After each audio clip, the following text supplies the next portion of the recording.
Bagaimana hukumnya riba? Haram. Artinya haram. Dosa kalau kau lakukan. Betul haram. Wa ahallallahu bai'a wa harramar riba. Dia hafal ayatnya. Allah halalkan jual beli, tapi Allah haramkan riba. Mana itu riba? Menipu pembeli. Itu riba itu, bos. Kau dapat uang 1 juta, 2 juta, 5 juta sehari, tapi hasil kau tipu orang, maka jangan heran duitmu 30 juta kau dapat tiap bulan, tapi anakmu narkoba. Kau dapat rumah yang mewah, tapi tidak bisa tidur kecuali minum obat tidur. Kenapa? Uang riba yang ada menumpuk dalam dirimu. Bayangkan dia tipu kita. Lain dia kasih contoh, lain dia bungkus. Jangan ketawa, saya serius ini. Kau semua itu pelakunya. Mahal aslinya, dibiok palsunya. Mereknya Polkom, tapi produksinya dalam... Jangan ketawa, saya serius ini. Gimana caranya, bos? Mereknya Levi's, tiba-tiba apa ini, bos? Demi Allah, kalau gak cara gini kalian berdagang, jangan heran begitu kau pensiun, habis semua untungmu itu hanya untuk cuci darah. Siapa suruh kau undang, Kak? Gas. Habis, bos. Benar. Coba lihat orang yang suka dagang nipu. 3 anaknya. 1 pengedar, 1 pengisap, 1 kawin lari di bawah bandar.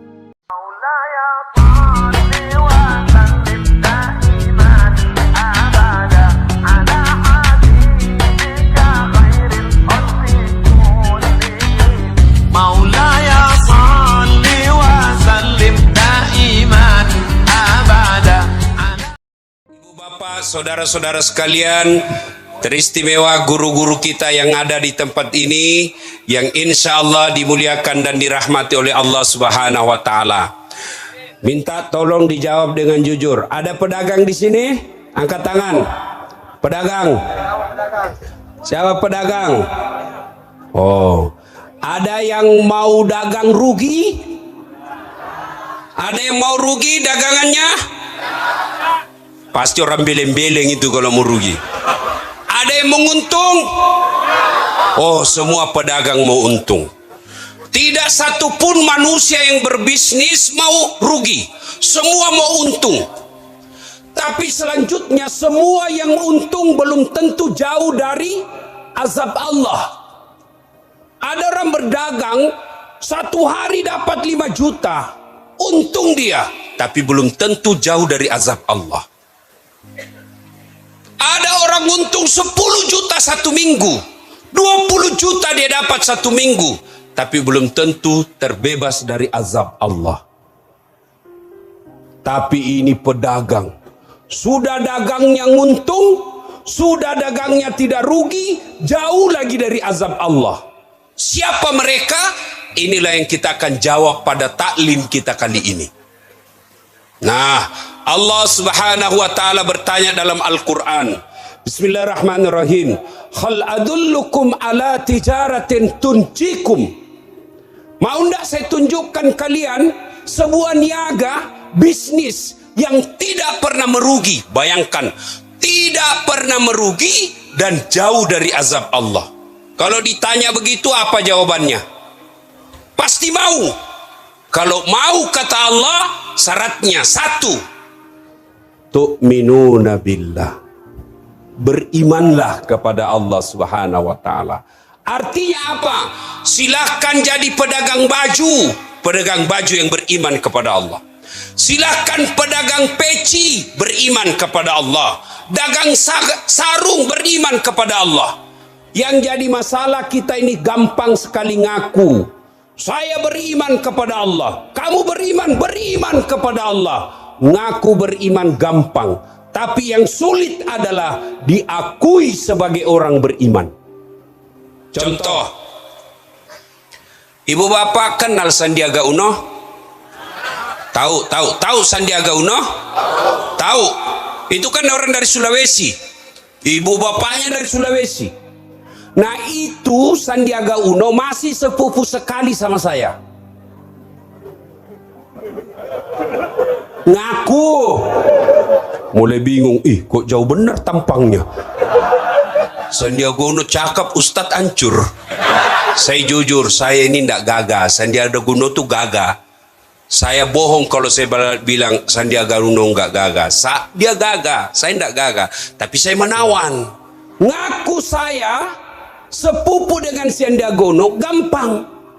Tapi yang sulit adalah diakui oleh Sandi sepupu. Ini jadi masalah. Bapak ke Sandi, Bang Sandi, ya, katanya sepupu satu kali sama Dasat Latif. Siapa ya? Namanya baju ku dengar. Ngaku kepada Allah beriman gampang. Yang sulit adalah diakui oleh Allah sebagai orang beriman. Bapak pedagang mengaku beriman gampang. Kalau perlu sampai keluar gigi palsunya ngaku. Beriman kepada Allah, beriman kepada Allah. Sampai jatuh itu bibirnya. Tapi ketika di cross check kepada Allah, benarlah dia beriman kepada Allah. Oh, mana? Ngaku beriman kepada Allah gampang. Tapi diakui oleh Allah sulit. Lalu kalau begitu Ustaz, orang beriman itu bagaimana? Iman adalah meyakini dalam hati, mengucapkan melalui lisan, melaksanakan dalam kehidupan sehari-hari. Yakin dulu, ucapkan, lakukan. Maaf, berimu maaf. Kita umat Islam ini imannya baru 2/3. Kadangkala dia yakin, kadangkala dia ucapkan, tapi belum dipraktekkan.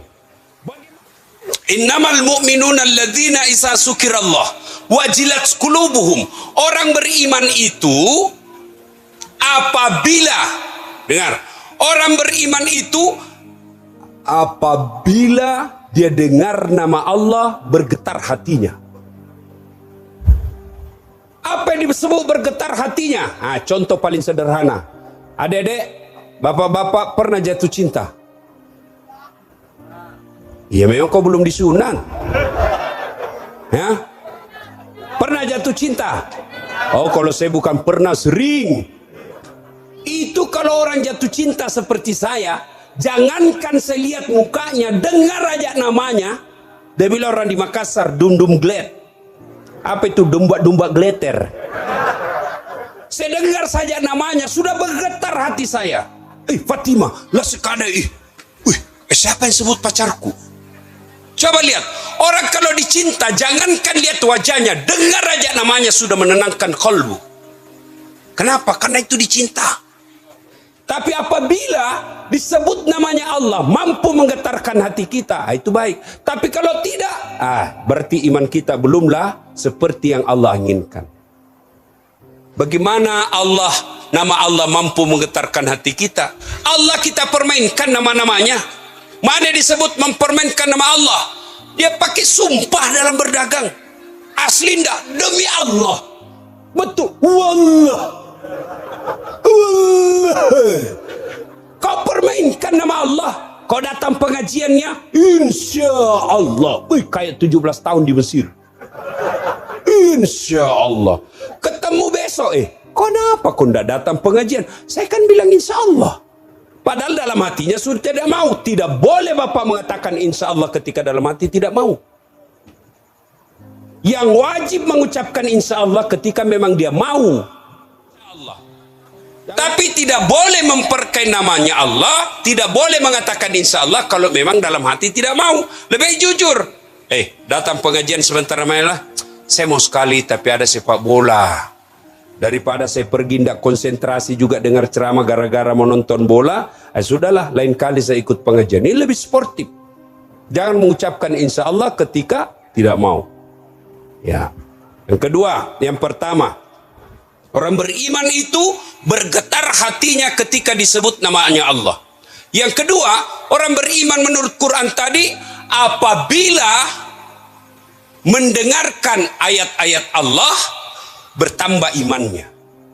Selesai dengar dakwah, tambah imannya. Oh, benar yang dibilang Ustadz Das'ad tadi itu. Insya Allah saya akan memperbaiki cara saya berdagang besok.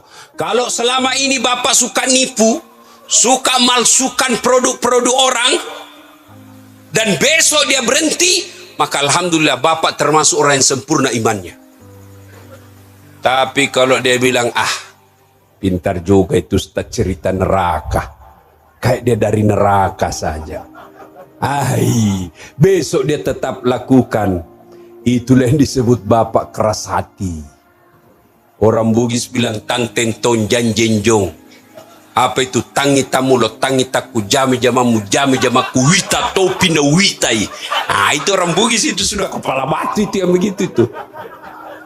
Orang Makassar bilang, eja tompina doang, kucini tompina kuciniki. Tena na eja sinampe neraka ces mutungko. Ada juga seperti ini, keras hati, tidak mempan nasihat. Siapa aja diberitahu dia tidak mempan nasihat.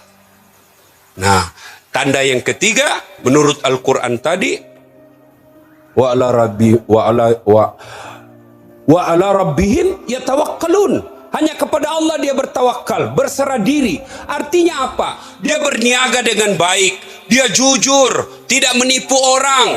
Kemudian dia sholat duha sebelum dia buka tokonya, berdoa selesai sholat duhur, dia minta dimudahkan usahanya. Lalu dia berserah diri. Ternyata hari ini dia cuma dapat untung 1,5 juta, tidak seperti apa yang diharapkan. Maka dia berserah diri kepada Allah Subhanahu wa Ta'ala. Nah, ibu bapak, saudara-saudara sekalian, tanda orang beriman, pedagang kalau mau berdagang yang jauh dari azab Allah, mereka berniaga menyertakan iman. Iman ini, bapak kalau pergi berdagang bawa ke toko. Rata-rata kita beriman ketika sholat duhur di musola. Beriman ketika dia di maghrib di masjid. Beriman ketika sholat berjamaah di masjid. Ketika mau ke pasar, dia simpan imannya di laci. Iman, tidak usah kau ikut. Kalau kau ikut saya tidak bisa culas. Maka orang yang ingin berniaga jauh dari azab Allah, bahkan dia untung selama-lamanya, syarat pertamanya beriman kepada Allah. Bagaimana hukumnya riba? Haram. Artinya haram, dosa kalau kau lakukan. Betul, haram. Wa ahallallahu bai' wa harramar riba. Dia hafal ayatnya. Allah halalkan jual beli, tapi Allah haramkan riba. Mana itu riba? Menipu pembeli. Itu riba itu, bos. Kau dapat uang 1 juta, 2 juta, 5 juta sehari, tapi hasil kau tipu orang, maka jangan heran duitmu 30 juta kau dapat tiap bulan, tapi anakmu narkoba.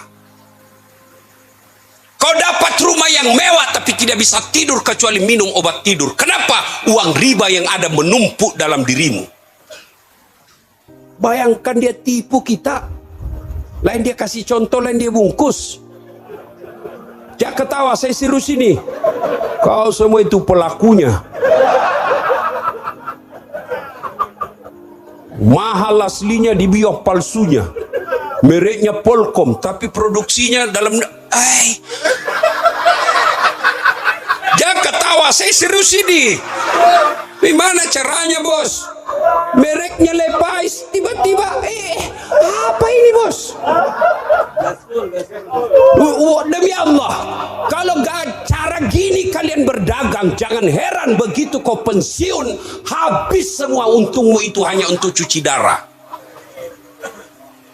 Siapa suruh kau undang, Kak? Gas. Habis, bos. Benar. Coba lihat orang yang suka dagang nipu. 3 anaknya. 1 pengedar, 1 pengisap, 1 kawin lari dibawa bandar.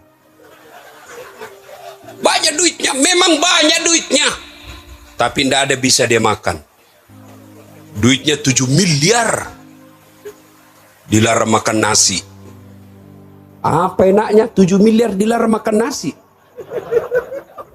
Saya pernah diundang ceramah ke Milan. Tahu Milan? Tahu Milan? Hah? Itu Bekasi lurus-lurus sedikit belok kanan. Sampai di sana saya 2 hari dikasih saya pizza, spaghetti. Saya bilang, makanan apa ini? Saya bilang, saya ini perut bugis bos. Tidak mempan kalau tidak ketemu nasi. Kau siksa saya. Saya tidak bisa ceramah kalau tidak ketemu nasi. Berhenti saya ceramah kalau tidak kasih saya nasi. Baru 2 hari saya sudah menderita. Dilarang makan nasi. Duitnya 7 miliar. Dilarang makan nasi, dilarang makan daging. Dilarang makan gula. Dilarang makan garam. Dilarang makan lemak, berlemak-lemak. Dilarang makan ayam. Semua dilarang. Apa saja bisa dia makan. Ubi rebus yang warna ungu. Ayo. Mobilnya harga 1 miliar tapi dilarang pakai AC. Baru 10 menit dalam mobil gelisah. Rem sedikit mati kita. Belem-belem aku itu.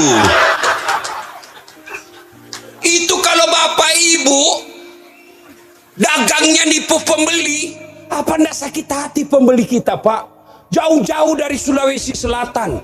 Duitnya duit susah dia dapatnya. Dia tabung bertahun-tahun. Modal usaha nantinya. Dia pikir yang dia beli asli ternyata sampai palsu. Maka sepanjang hidupnya dia sumpahi penjualnya. Gimana hidup kita mau berkah kalau hidup kita semua sumpahi kita sama pembeli? Tiap hari 4 pembeli kita tapi semua menyumpahi kita. Gimana hidup kita mau berkah?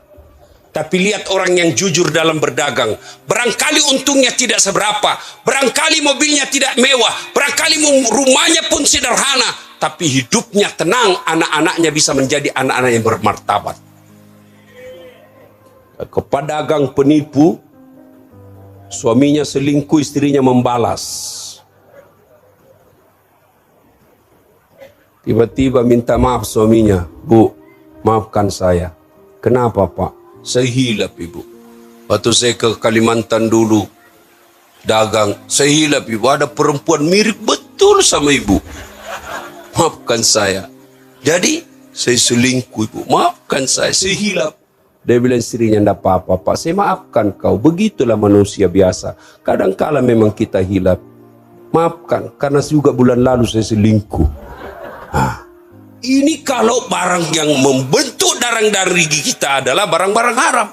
Lalu bagaimana berdagang orang-orang beriman itu?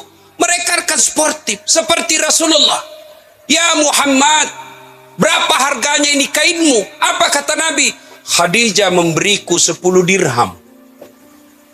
Kau mau beli dengan modal? Boleh.